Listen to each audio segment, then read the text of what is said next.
G'day guys, today I'm going to show you how I make my mini NUC box, just like this one. So I start off with this large polystyrene box. I get these from my local farm supply store, and they're used to, they receive deliveries of vaccine, animal vaccine in them. You might be able to find something similar if you live in a farming area. Otherwise, I noticed on the lid it says seafood approved, so it might be the same thing they use to transport fish and things like that. I don't know. You can look into that. So it's about 580 mil long.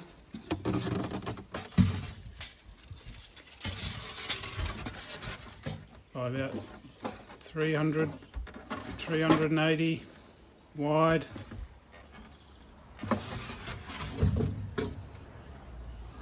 And about 320 deep overall.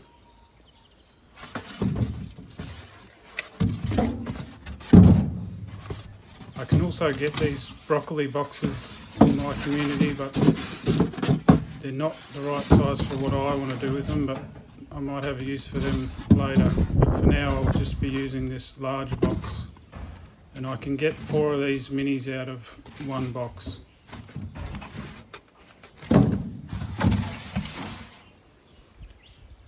First thing to do is to cut off this rim at the top that holds the lid on. I don't need it in my design, so I use a table saw with the rip fence.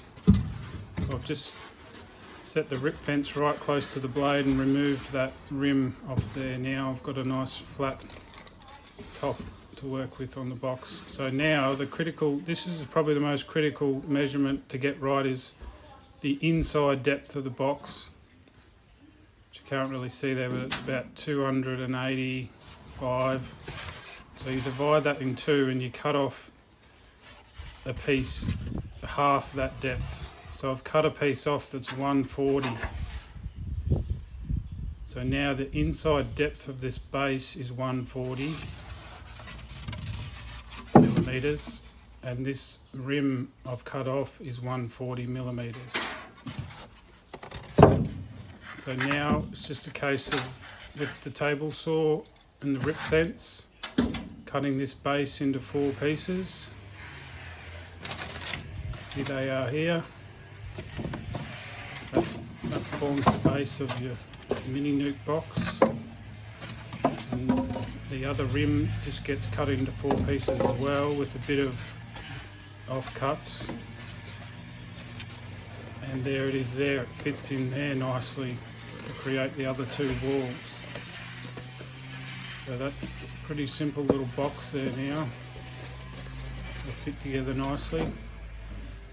Now I take a utility knife like this and just cut a little chip out of the front there for the entrance.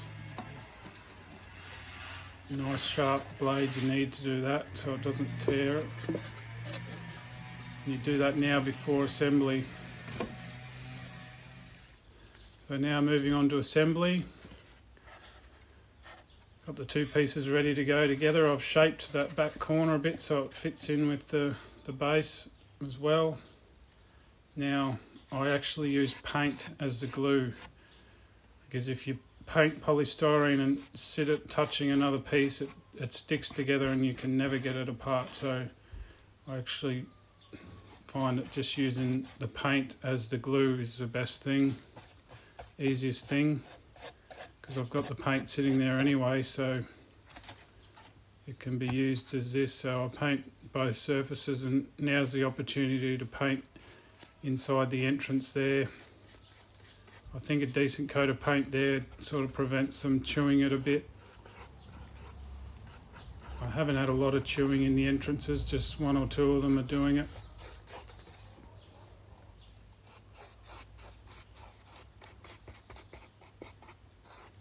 So just paint all those surfaces that are going to touch and then sit it together.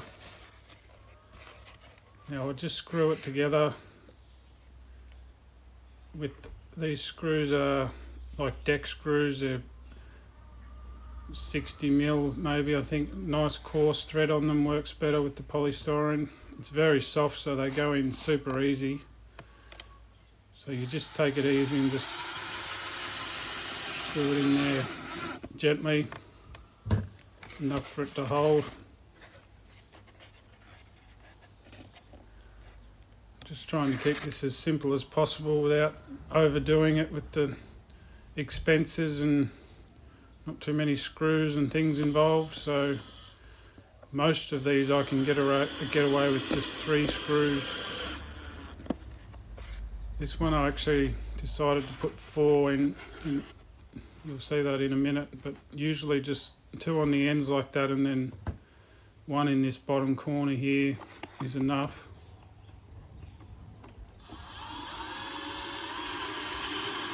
Some of these pieces don't fit together perfectly. This one's just springing out a bit at the back there, so I decided just to put another one in to hold it straight.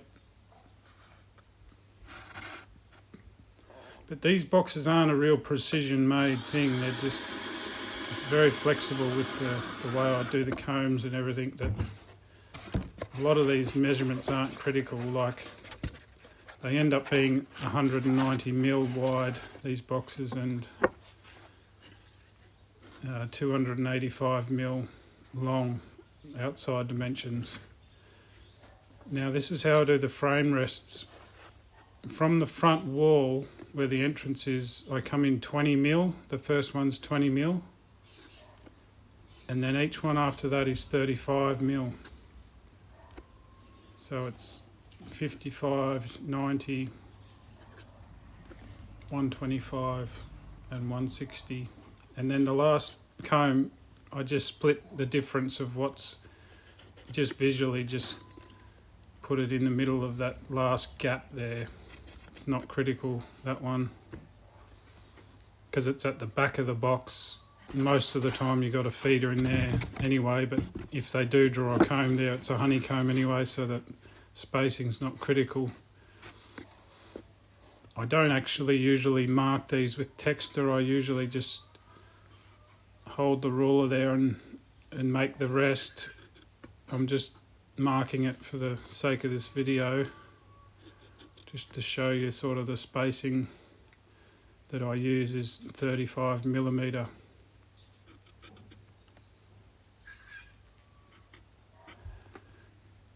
Now what I do is take a soldering iron, heat that up, get it nice and hot, and just hardly touch the polystyrene and it just melts away. And it gives me a frame rest that is the same size as the skewers that I use.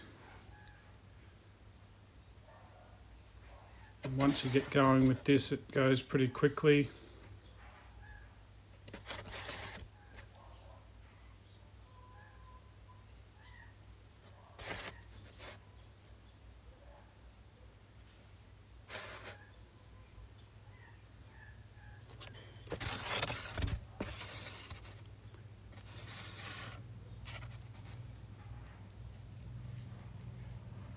It doesn't take long at all to do that.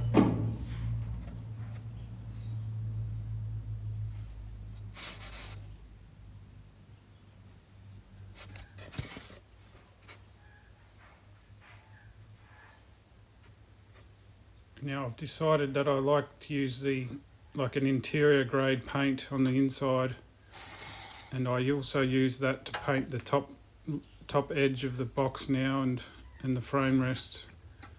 Because this paint's sort of it's called wash and wear. It's a paint that can be, washed in that, and it sort of sets nice and hard, and it doesn't go sticky. So some of the other paints, like the inner cover and that, stick to them, whereas this interior grade paint, it doesn't stay as sticky as those others. So there it is. There, I just sort of work that paint into those frame rests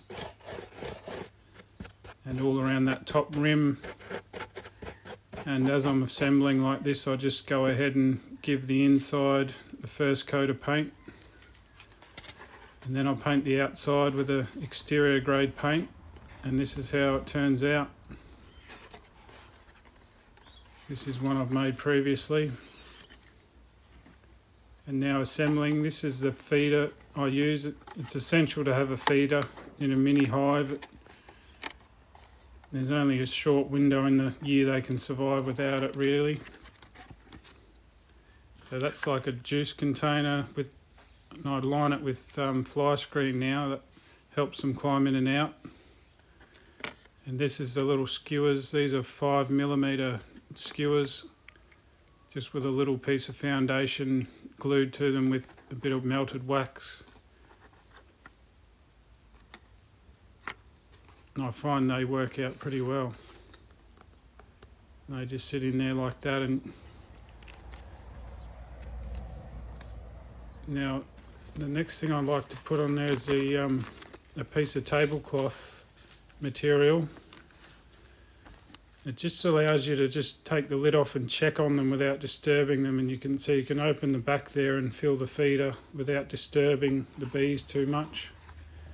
And this is insulation. It's got a layer of foam in between two layers of this woven material. It's very tough sort of stuff and should last pretty well. Just gives them a layer of insulation. And then this piece of board, this is like floorboard type material, and it's actually made with wax in it, so it's sort of a bit weatherproof. This one's been out in the weather for a while and it's still in pretty good shape. So there it is. That's how it comes together. So any questions, guys, just let me know, and I hope you like it. Cheers.